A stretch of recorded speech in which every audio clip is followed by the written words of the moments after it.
Bonjour monsieur. Bonjour. J'ai rendez-vous à 2 h aujourd'hui. Je vais prendre votre papier, merci. C'est pas aujourd'hui monsieur, c'est demain votre rendez-vous. Comment ça, c'est demain? Regardez, c'est demain. Non, vous m'avez fait le même coup hier, là, je suis déjà venu hier, là. C'est écrit 10 mars, là, j'ai rendez-vous aujourd'hui, ok? On est le 9 monsieur aujourd'hui. Madame, je crois que vous comprenez pas bien, là, je viens de me taper 1 heure de route, là, pour venir ici. Je vais pas repartir tout de suite, là, je vous le dis tout de suite, donc vous me donnez un rendez-vous maintenant, ok? C'est demain monsieur votre rendez-vous. Tu vas me donner le rendez-vous maintenant, là!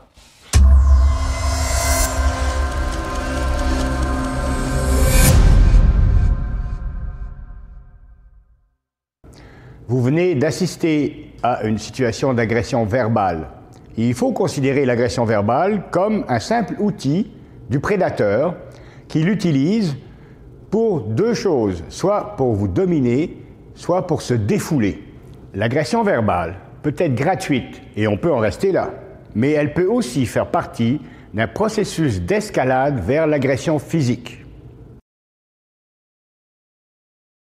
Imaginez que vous êtes dans une file d'attente dans un magasin, par exemple, et que c'est interminable. Peut-être que la personne à côté de vous est fatiguée d'attendre et puis réagit de la façon suivante, se retourne vers vous, vous l'avez peut-être poussé et tout d'un coup parle plus fort que prévu.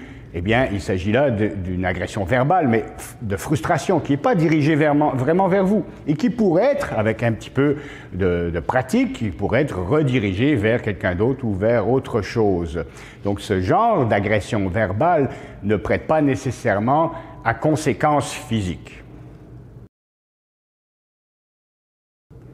Dans un autre cas de figure, la personne qui vous agresse verbalement a peut-être l'intention d'obtenir quelque chose de vous.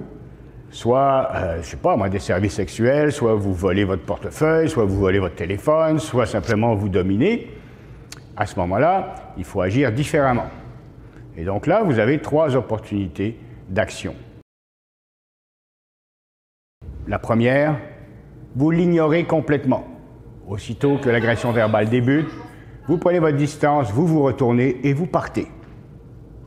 La deuxième façon de faire, c'est de faire ventiler la personne devant vous. En d'autres termes, vous acceptez tout ce qu'elle dit, vous dites oui, vous dites vous pensez que, vous dites oui, moi aussi, peut-être, ainsi de suite et ainsi de suite. Et après quelques instants, quelques minutes, si vous avez la patience, éventuellement, cette personne va arrêter de parler, de vous agresser et va passer à autre chose, peut-être même s'excuser. La troisième façon, c'est ce que j'appelle l'interrupteur d'intention. Et il peut être physique ou verbal. Dans ce cas précis, puisqu'on n'est pas encore passé à l'étape suivante, on va se servir d'un interrupteur d'intention psychique, mental, verbal. Et donc, ce qu'on va faire, c'est qu'on va interrompre la personne qui nous crie après en criant plus fort qu'elle.